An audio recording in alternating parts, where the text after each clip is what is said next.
Saúde e você. Oferecimento Unimed João Pessoa. Cuidar de você, esse é o plano.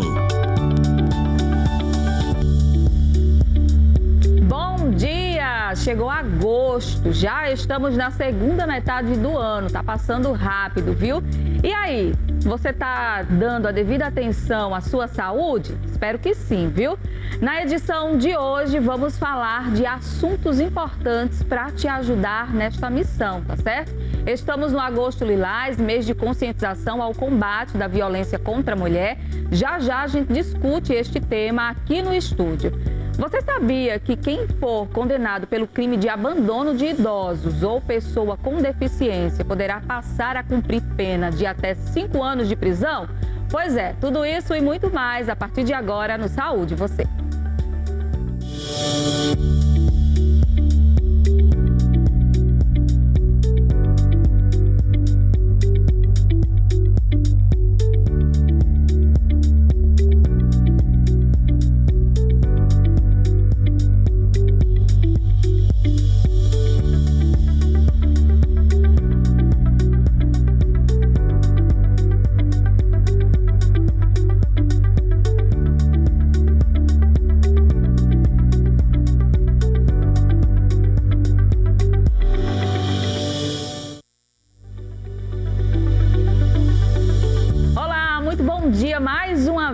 Para você que está ligadinho aqui na programação da TV Arapuã, tô chegando para te fazer companhia neste sábado, tá? Gente, já estamos em agosto, o ano tá passando rapidinho. Eu espero que você esteja cuidando da sua saúde, tá certo? Da devida forma e que esse mês seja um mês abençoado para todos nós, tá certo? Fica comigo até o final, tenho certeza que você não vai se arrepender. Bora começar?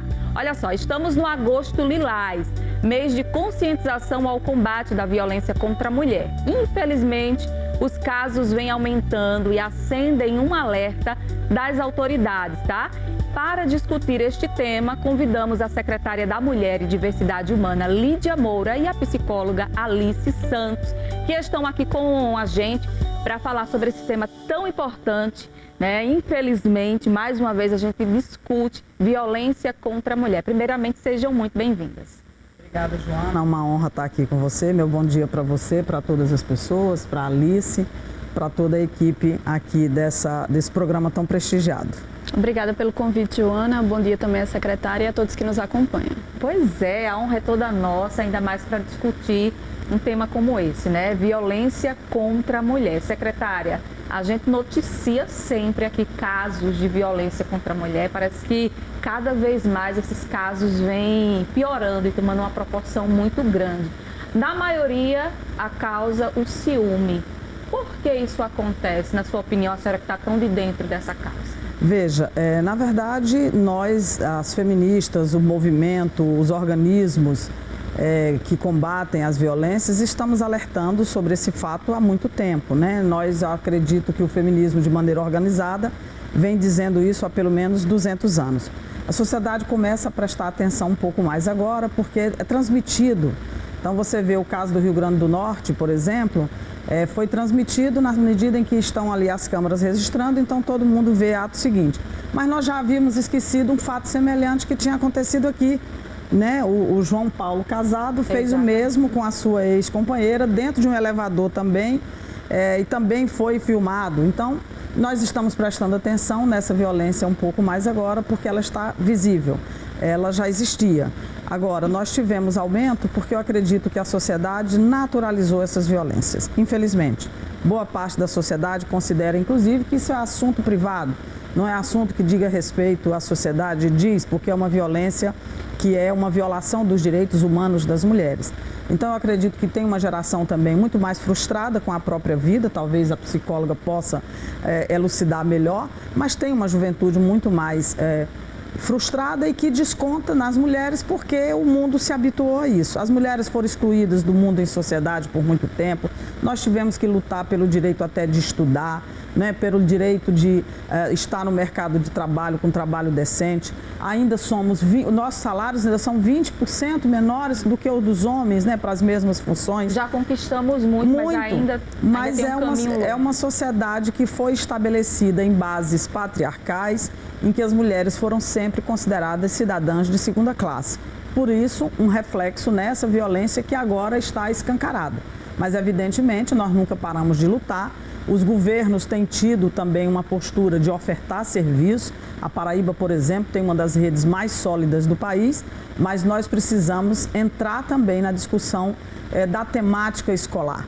Nós precisamos também de mais orçamento para essas políticas e precisamos que todos os governos, não só estaduais, mas municipais também, levem a sério essa política e destinem recursos e estabeleçam programas nas suas cidades. A senhora falou sobre esse caso do Rio Grande do Norte, todo o Brasil, né, acompanhou, ia chegar nesse assunto, mas como a senhora já trouxe para dentro da nossa conversa, é assim, a gente vê aquelas imagens, é algo absurdo, né, e traz realmente essa pauta, esse assunto de que o homem ele tem a mulher como posse. A questão do patriarcado também ainda, infelizmente, é muito comum, principalmente no Nordeste, né?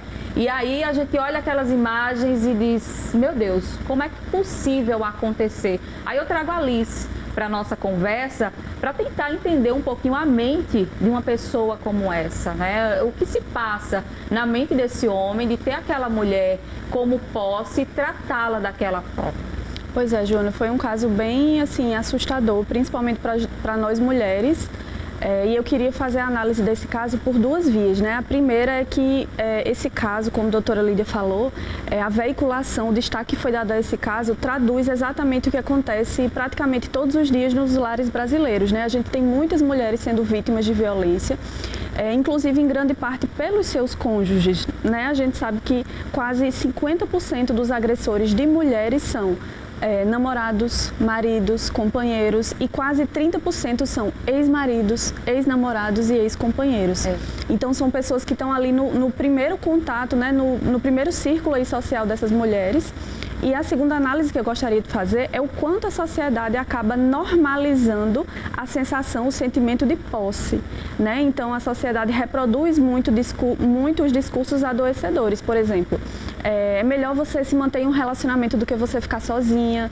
Então, antes você é acompanhada com ele, que realmente é cheio de defeitos, do que você solteira. Parece que a mulher vai insistindo para ver se ele muda, né? Isso, e a sociedade acaba endossando isso. Então, isso é muito prejudicial, principalmente para mulheres que já têm um problema de autoestima, já têm uma questão com a autoimagem, então acabam consolidando essa ideia de realmente eu preciso insistir nesse relacionamento.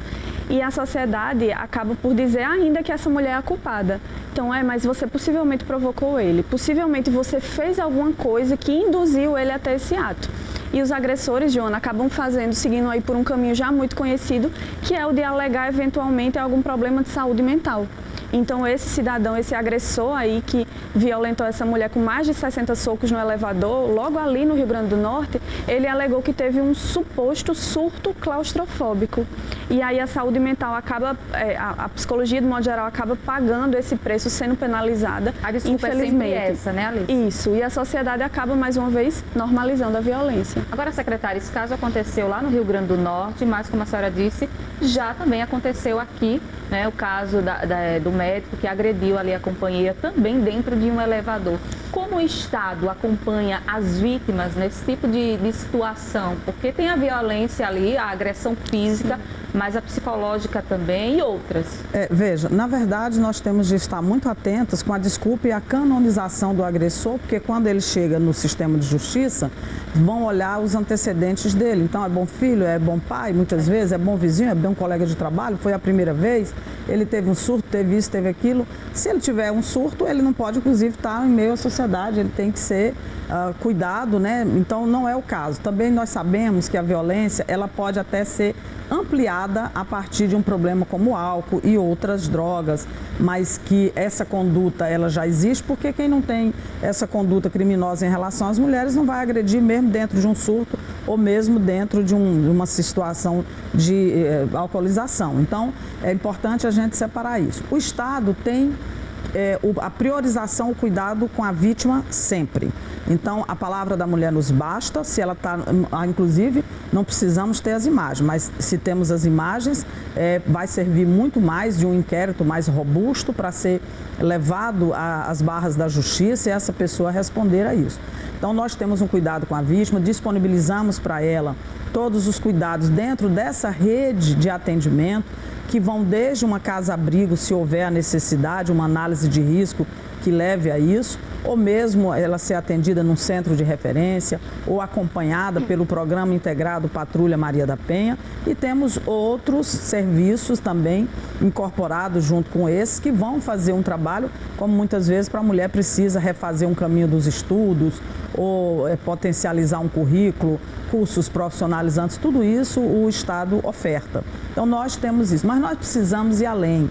Esses serviços eles têm de estar disponível, agora mesmo o governador João Azevedo está ampliando para todo o Estado, mais 20 centros de referência, que é uma política que, em tese, era para os municípios estarem fazendo, desde a Lei 11.340, que é a Lei Maria da Penha, lá de 2006, mas que poucas cidades do Brasil fizeram, pelo menos não fizeram na totalidade. Então, o governo da Paraíba, nesse momento, vamos assinar em breve, já está com o projeto pronto, vamos assinar esses termos de cooperação com os municípios e nós teremos 20 novos centros distribuídos no estado de maneira que haja uma cobertura regional para que as mulheres tenham também a condição de ter esse atendimento. Lembrando que o governador João Azevedo também ampliou as delegacias durante a sua gestão, foram 10 novas delegacias especializadas da mulher.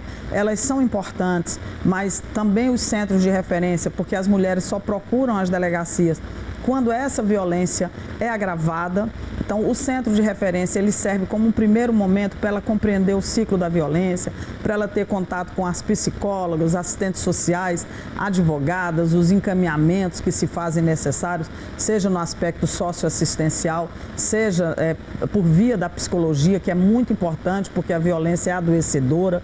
Então, o Estado faz essa cobertura, tem esse trabalho, tem interiorizado também esses mecanismos para as outras regiões, não pode ser só a Grande João Pessoa ou a Grande Campina Grande. Então, em todo o estado, né, a Patrulha Maria da Penha, por exemplo, hoje está em 151 municípios paraibanos. Então, nós temos trabalhado nesse sentido. Mas eu creio também, Joana, que nós precisamos ampliar o quesito educação. Nós precisamos colocar como grade curricular, como temos matemática, como temos inglês, como temos geografia, nós precisamos ter cidadania na grade curricular, que vai atacar a misoginia na alma, que é trazendo para meninos desde a mais tenra idade os direitos, o respeito às mulheres. Eu acho que com isso a gente vai poder avançar muito mais. Perfeito, perfeito. Em casos esses casos extremos, né, de violência contra a mulher, a gente fica tentando ler as entrelinhas, né? O que aconteceu antes? O que levou àquela situação? Poderia ser evitado? Será que esse agressor deu sinais? O que leva essa mulher a se apegar a uma situação como essa, Alice? Se talvez essa mulher desse a devida importância, poderia ter sido evitada? Então, tem sido divulgadas, inclusive, algumas imagens, Joana, de postagens, né, nas redes sociais, sim, eles viajando, e aí o pessoal dizendo, nossa, nunca foi dado nenhum sinal. A gente não tem como afirmar que, de fato, esse agressor já vinha sinalizando algum tipo de violência, mas eu aproveito aqui esse espaço para alertar as mulheres que estão acompanhando esse programa, as telespectadoras. Pequenos sinais não devem ser diminuídos nem esquecidos.